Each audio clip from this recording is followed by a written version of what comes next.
कबीर तो महान थे, कबीर के विषय में सब जानते हैं। कबीर जैसे कबीर थे।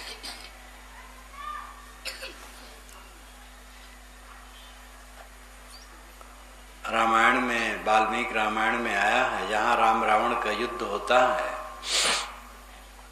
तो ग्रंथकार ने अलंकारों में कहा है, सागर सागरोपम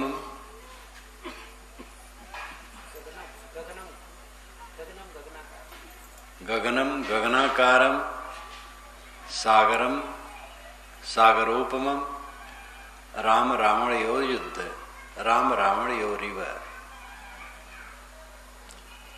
आकाश आकाश के समान है और समुद्र समुद्र के समान है। इसी प्रकार राम रावण का युद्ध राम रावण के युद्ध के समान है। इसमें ये अलंकार है कि इसका अन्य उदाहरण संभव नहीं। समुद्र का हम उदाहरण किससे दें? समुद्र के समान समुद्र है। समुद्र के समान कौन जलाशय है? और आकाश के समान आकाश है। आकाश के समान विशाल कौन है? क्या है? गगनम गगनाकारम और सागर सागरोपमम राम रावण योर युद्ध राम रावण योरिव। आकाश आकाश के समान है, समुद्र समुद्र के समान है। इसी प्रकार राम रावण का युद्ध राम रावण के युद्ध के समान है। इसी प्रकार हम कबीर साहब को कह सकते हैं कि कबीर कबीर के समान है। कबीर ज्ञान आध्यात्मिक क्षेत्र में अद्वितीय पुरुष है। सांच को सांच और झूठ का झूठ समझ लेना उनकी बहुत बड़ी विशेषता है। वो महापुरुष सारे जड़ संस्कारों से अलग है। जाति संस्कार, सांप्रदायिक संस्कार, देहाभिमान, परंपरा का मोह कुछ नहीं। बिल्कुल सबसे न्यूट्रल, निष्पक्ष, अद्भुत पुरुष। जो जैसे है वैसे उसको वे समझते हैं और जैसा है वैसा कह देते हैं। चिंता नहीं करते कि कोई अच्छा मानेगा बुरा मानेगा, क्योंकि अगर सत्य न कहा जाए तो जो समाज में सत्पात्र लोग हैं वो कैसे समझेंगे। मुलाहिजा किया जाए किसी का कि अमुक नाखुश न हो जाए, तो जो उसमें सत्पात्र लोग हैं उनको ज्ञान कैसे होगा। इसलिए वे ज्यों का त्यों कह देते हैं। और जिस जमाने में कहे बड़ा विचित्र समय था। उसी जमाने में एक बोधक नाम का ब्राह्मण कहा जाने वाला व्यक्ति कहा था कि इस्लाम से कल्याण है और हिंदू समाज से कल्याण है, दोनों से कल्याण है। तो इस पर बोधक ब्राह्मण को फांसी दी गई थी कि भला इस्लाम के समान हिंदू कहाँ है? इस्लाम से कल्याण है, हिंदू समाज से कहाँ कल्याण है? तो उसको फांसी की सजा दी गई। और वही समय था कबीर साहब ललकारते हैं, ब्राह्मण को ललकारते हैं, मुल्ला को ललकारते हैं, साफ साफ कहते हैं, और उनका कुछ नहीं हुआ।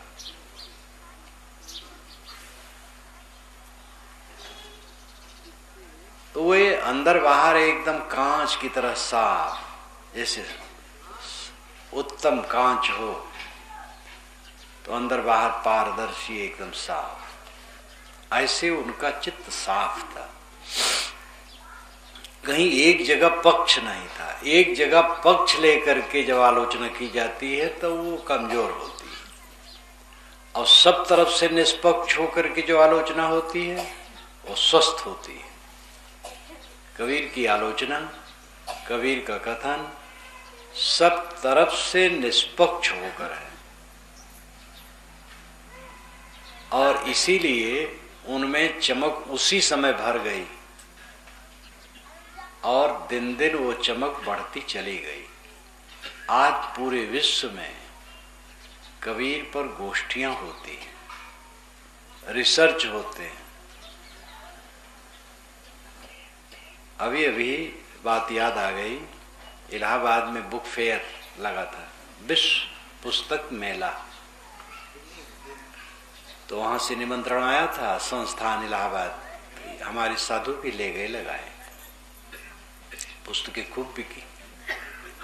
अमेरिका का एक बुक सेलर मेरी इंग्लिश पुस्तकों का 9,000 का क्रय किया।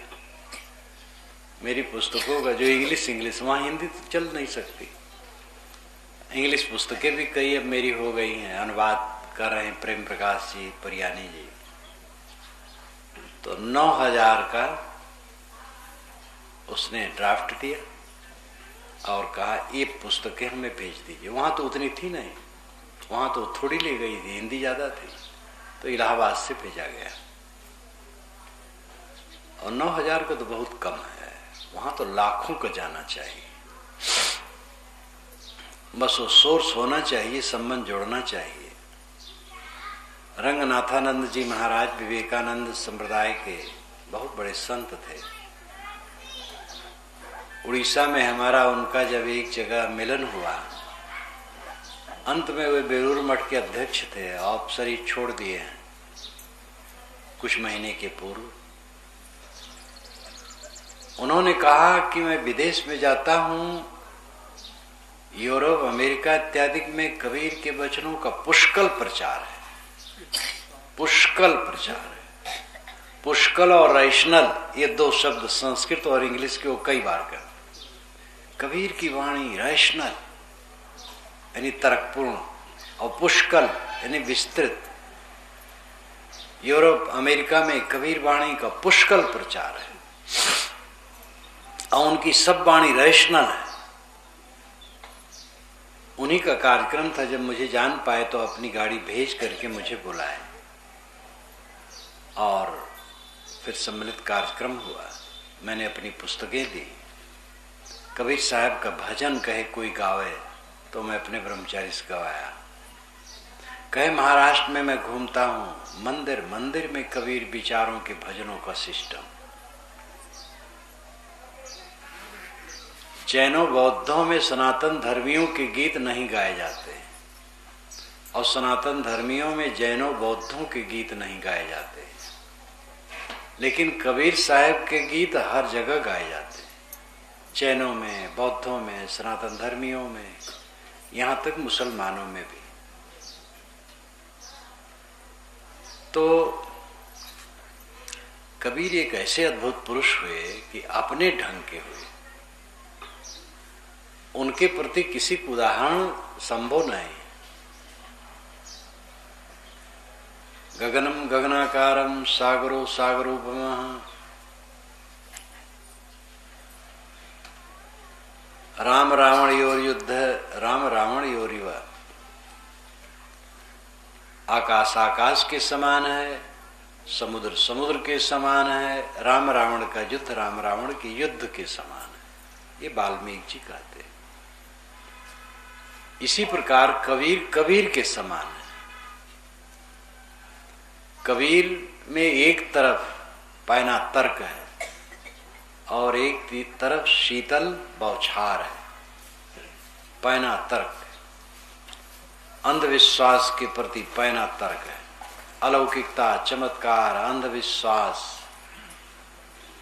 मनुष्य को मूर्ख बनाने की प्रक्रिया धर्म के नाम पर जहां जो कुछ है सब पर कस के प्रहार है।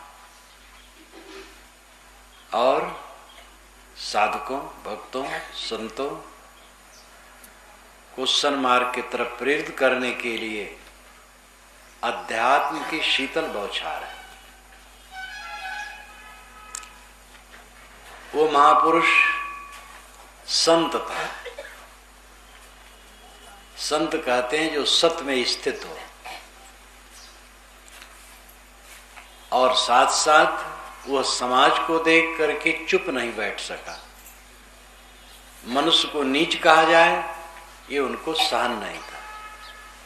वर्ण व्यवस्था के कुचक्र ने मनुष्य को नीच कहा और वर्ण व्यवस्था को भारतीय परंपरा में धर्म के नाम पर जोड़ करके उसको बड़ा प्राणवान और बहुत धर्म की बात मानी गई। जिसने मानव को तोड़ा है, मानव के संबंध को तोड़ा है, और 70% से अधिक जनता को जानवर से भी नीच स्तर पर कहा।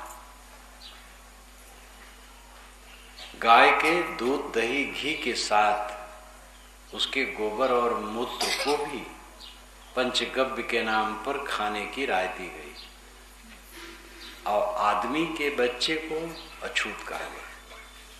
और थोड़ा नहीं, 70% से अधिक भारत के लोगों को अछूत कहा गया। ऐसी वर्ण व्यवस्था मनुष्यता के लिए कितना खार है। कवि साहब ने कहा, जो तू ब्राह्मण ब्राह्मणी जाए और राधे कहना है। अगर तू ब्राह्मण ब्राह्मणी से पैदा हुआ, दूसरे रास्ते से क्यों नहीं पैदा हुए? जब एक रास्ते से पैदा हुआ तो क्या सिना के तू ब्राह्मण है? ये बात कहना, जो तू तुरुक तुरुकनिक जाए पेटे काहन सुनत करा। सुनत करा करके तुम तुरुक हो तो पेट ही से क्यों नहीं सुनत करा करके आए? इतना खर कहना। अद्भुत शक्ति, अद्भुत क्षमता, अद्भुत निर्भयता, डर नाम की चीज नहीं।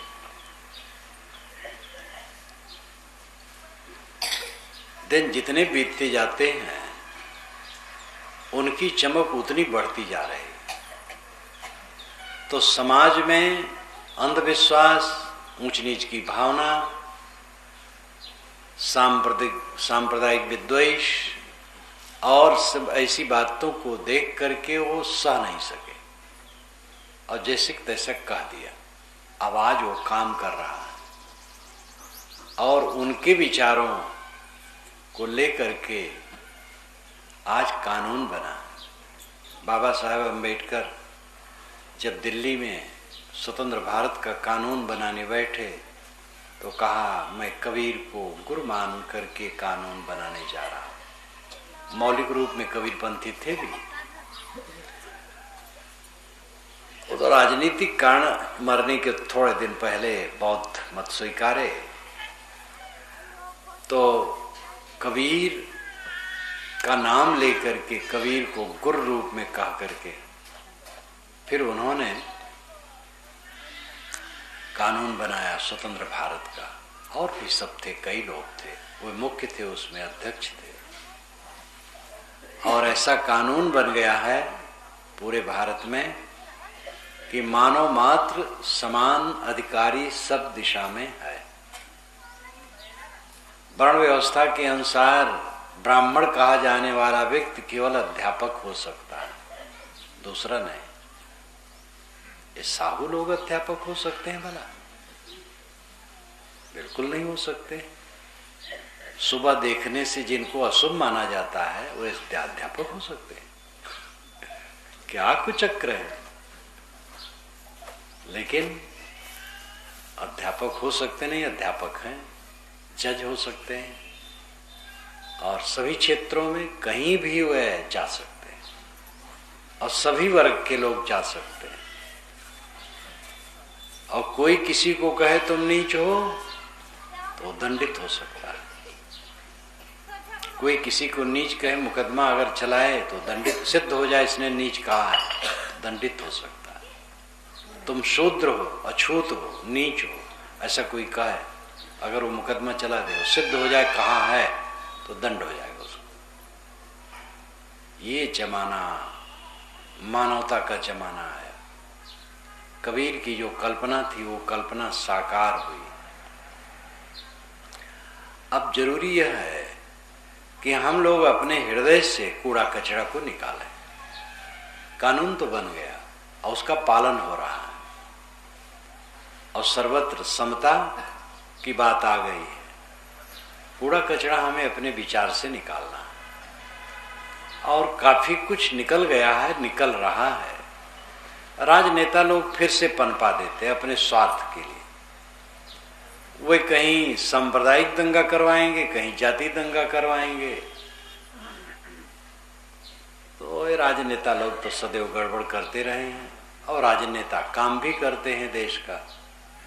गुण दोष सब है, अच्छे राजनेता भी हैं जो शुद्ध मानवता की बात चाहते हैं। परंतु कुल होकर के ये राजनेता हारेंगे,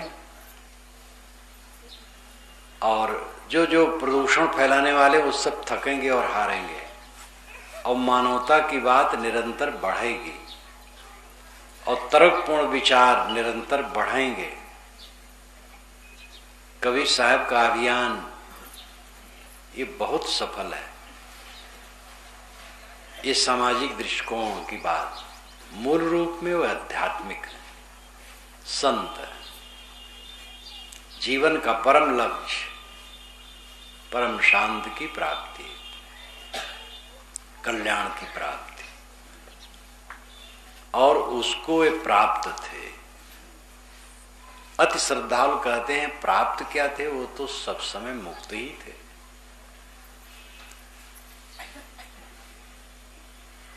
लेकिन विवेक से ये सिद्ध होता है कि मनुष्य सभी मनुष्य हैं, और देह में जो आए हैं तो बंधन अवशेष था तभी देह में आए, लेकिन वो बंधन काट करके मुक्त हो गए। देह में रहते रहते जीवन मुक्त। निर्वाण और परिनिर्वाण ये दो शब्द हैं। निर्वाण जीवन में, परिनिर्वाण देह छूटने पर।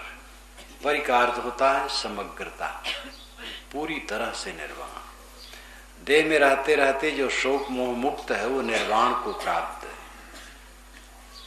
और देह जब छूट गई तो परिनिर्वाण हो गया। क्योंकि देह में रहने से झंझट तो बनी ही रहती है शरीर की, मन की झंझट नहीं रहती है। मन शोक मोह से पार है, शीतल है। लेकिन जड़ बुखार लग जाना, भूख प्यास तो रोज लगती ही है, ठंडी गर्मी, अनुकूल प्रतिकूल, ये द्वंद्व जीवन मुक्तों को भी जीवन भर सहना पड़ता है। और जब विदेह हो गया तो ये भी खत्म हो गया, तब परिनिर्वाण हो गया। निर्वाण कहते बुझ जाने को, और निर्वाण कहते दुख रहित हो जाने। वाण नाम दुख, निर्वाण दुख रहित। निर्वाण का अर्थ है बुझ जाना, वासनाओं का बुझ जाना, तृष्णा का बुझ जाना, ये निर्वाण है। कबीर साहब के उपदेश के मार्ग में बड़े बड़े संत हो गए। जागू साहब, भगवान साहब, धर्म साहब, श्रुत गोपाल साहब, फिर उसके बाद अनेक संत, गुरदयाल साहब, रामरहस साहब, पूर्ण साहब, काशी साहब। उसी क्रम में श्री विशाल साहब एक संत है जो 20वीं शताब्दी में हुए, और उनके दर्शन इसमें बैठने वाले में कुछ लोग किए हैं। और अभी 77 में उन्होंने 1977 में शरीर छोड़ा, फाल्गुन में, फरवरी में। उनके चरणों का दर्शन मैंने सन 1953 में किया, फिर बीच बीच में करता रहा, और 58 से जुड़ गया। अभिन्न उनके पास जाकर के जितना जितना रहूं उनसे अभिन्न होकर रहने लगा। अच्छी तरह से उनको देखा, सुना, समझा, जाना। वे भी निर्वाण प्राप्त पुरुष थे, जीवन मुक्त पुरुष थे। निर्वाण सबका समान होता है, निर्वाण में कम ज्यादा नहीं होता है। चाहे शरीर काला हो, गोरा हो, स्त्री हो, पुरुष हो, बाल हो, वृद्ध हो। बाल का मतलब कम उम्र वाला हो, ज्यादा उम्र वाला हो, और किसी देश काल का हो,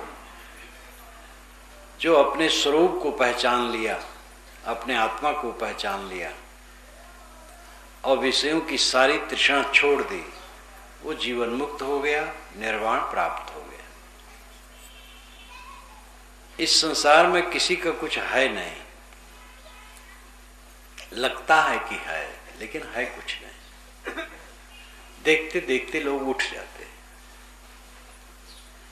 गत वर्ष की इस अधिवेशन में इस समाज के एक साधु जयेंद्र थे, जयेंद्र दास,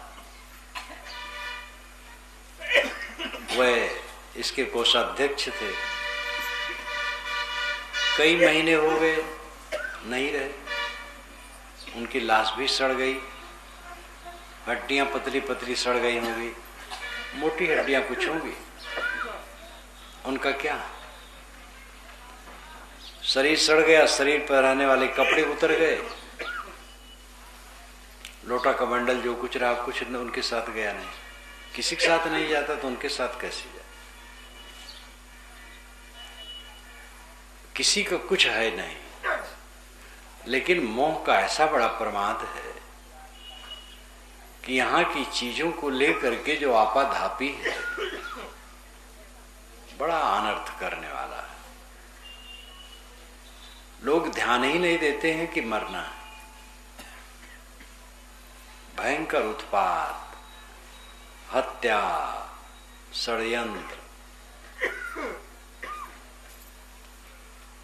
राजनीति में तो होता ही है सब। धर्म नीति जिसे कहते हैं, गुरु की गद्दी के लिए चालबाजियां, षड्यंत्र और हत्या तक होती रहती। मानती के लिए, गुरुवाई के लिए, गद्दी के लिए, तो राजनीति के लिए हो, क्या आश्चर्य। लोभ जहां बढ़ेगा पाप बढ़ेगा, पाप का बाप लोभ। मालूम होता है यहीं बैठ के रहेंगे और कुछ ही दिन में सब खलास। हमने अपने जीवन में अनेकों की घटनाएं देखी। उस समय वह इतने उद्वेगित थे, इतने अशांत थे कि मालूम होता सबको उलट पलट करके रख देंगे और मर के चले गए। और जिन बातों के लिए वो सोचते थे वो बातें सब मर गई, कुछ नहीं रह गया। तो एक बदहवासी है, पीत्वा मोहमयी प्रमाद मदिरा मुन्मत्त भूतम जगत। भरत जी ने कहा है मोहमयी मदिरा पी करके उन्मत्त भूत है जगत, उन्मादी है, होशे नहीं है कि हम क्या कर रहे हैं। जो लोग होश में हैं वे अपना काम करें, किसी का यहां कुछ नहीं। सब का सब झूठ होकर के रह जाता है, कहानी बन करके रह जाती है और कुछ दिनों के बाद वो कहानी भी भूल जाती है। हमें जितना हमारा परिचित है, कितने दिन का परिचित, जन्म लिया वो परिचय शुरू हुआ है। माँ की गोद में पहली बार जब आँख खोली होगी तो कई बार माँ को देखते देखते माँ को पहचाना होगा। वैसे मुझे ख्याल नहीं, आप लोगों को भी ख्याल नहीं होगा, गजब है, लेकिन पहचानते पहचानते पहचाना होगा। माँ ने ही पिता को बताया होगा तुम्हारे पिता, तो उनको पहचाना होगा। और बहुत सारा पहचाना और उसमें बहुत सारा खो गया, और माता भी खो गई, पिता भी खो गए और तमाम संबंधी खो गए। नए नए परिचय होते गए, वो भी खोते गए। अपने शरीर की नई नई अवस्थाएं आई, वो भी सब खोती चली गई। नया नया परिचय होता है, वो खोता जाता है, और एक दिन शरीर छूटते छूटते सबका परिचय गायब। जहां पर इस ढंग की स्थिति है वहां रह करके प्रमाद करना, षड्यंत्र करना, चालबाजी करना, धोखाधड़ी करना, हत्या करना, कुकर्म करना और प्रकार का, कैसी बदहवासी। संसार भयंकर है। इसमें वह धन्य है जो सत्संग करते हैं, सदग्रंथों का आधार पकड़ते हैं, विवेक से रहते हैं, सावधानी और सजगता से रहते, अपने आचरणों को बनाते हैं, अपने को सुधारते हैं, वे धन्य हैं। हमें चाहिए अपने को संभालें, निर्वाण प्राप्ति की तरफ सब चलो। नहीं निर्वाण प्राप्त करोगे शरीर का तो निर्वाण हो ही जाएगा, वो तो बच नहीं सकता है। तो समझदारी है मन का निर्वाण करो। मन मरे न माया मरे, मरी मरी जात शरीर, आशा तृष्णा न मरे यूं कथि कहीं कबीर। न मन मरा न माया मरी, न आशा तृष्णा मरी, शरीर मरा तो क्या मरा? शरीर मरा फिर बनता है। आशा तृष्णा मन माया मरे तो फिर शरीर न बने। बीज नष्ट हो जाए तो अंकुर नहीं होगा। मन माया आशा तृष्णा बीज है। मन में जो माया है, माया का मतलब मोह, और भोगों को प्राप्त करने के लिए आशा और तृष्णा है, यही जीव को भटकाती है। इस जीवन में रहते रहते भटकता है, मर जाने के बाद भटकता है। तालाब में आप स्नान करते समय देखिए तो तृण उसमें तैरते हैं और पानी के हिलोरे से एक तृण दूसरे तृण से मिलता है और छूट जाता है, फिर तीसरे से चौथे से या पहले वाले से मिलता और छूटता है। ऐसे ही संसार सरोवर में प्राणी तृण की तरह तैर रहे हैं, एक दूसरे से मिल रहे हैं, छूट रहे हैं, मिल रहे हैं, छूट रहे हैं, और अंततः किसी से किसी का संबंध नहीं, सब संबंध थोड़े दिन का, और देखते देखते खो जाता है।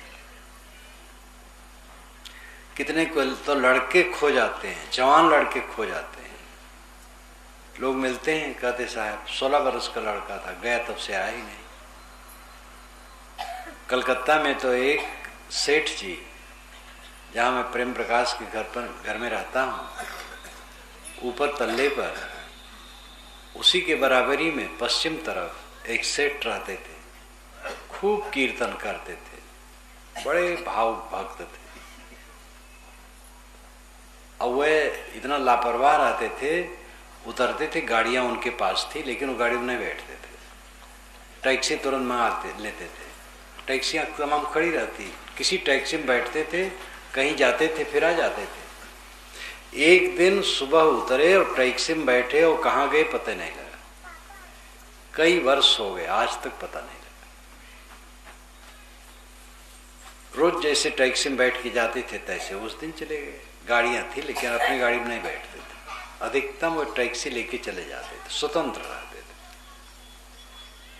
घर के मालिक सेठ आदमी, लेकिन गाड़ी में बैठे, टैक्सी मंगाए, बैठे चले गए, बस गायब हो गए। टैक्सी कहीं छोड़ दिए होंगे, कहाँ गए कोई पता ही नहीं। राई का दाना समुद्र में गिरे तो कौन खोज पाएगा? ये राई के दाने के समान सब मनुष्य इस संसार सागर में गिरे और खो गए, कौन खोज पाएगा? अभी मैं दिल्ली में जब कार्यक्रम था, गया था, तो उस क्षेत्र में जाना पड़ा जहां पर राष्ट्रपति भवन इत्यादि है। तो देखा कि ध्वजाएं सब झुकी हैं। मैंने कहा भाई झुकी क्यों? कहीं भूतपूर्व राष्ट्रपति का निधन हो गया। अब एक दिन राष्ट्रपति था, यहीं भोपाल के ही जो थे राष्ट्रपति दिल्ली में हुए थे। एक बार वे राष्ट्रपति की स्थिति में गए तो इलाहाबाद में बड़ी गर्मा गर्मी थी, खूब स्वागत सत्कार के लिए प्रबंध था।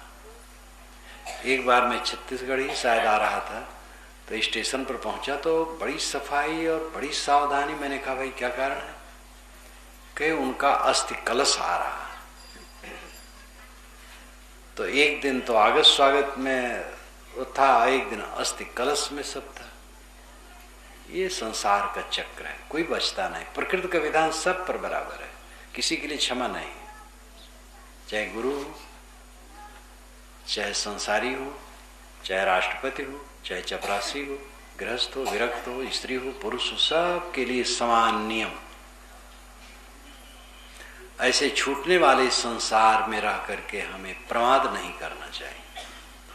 निर्वाण का काम करो। निर्वाण यानी जीवन में शांत, वासना का बुझ जाना। सदगुरु कबीर, सदगुरु विशाल देव, ये दो के निर्वाण की तिथियों के बीच में हमारा अधिवेशन, यहाँ का वार्षिक अधिवेशन पड़ता है, इसलिए इन दोनों की हम याद करते हैं।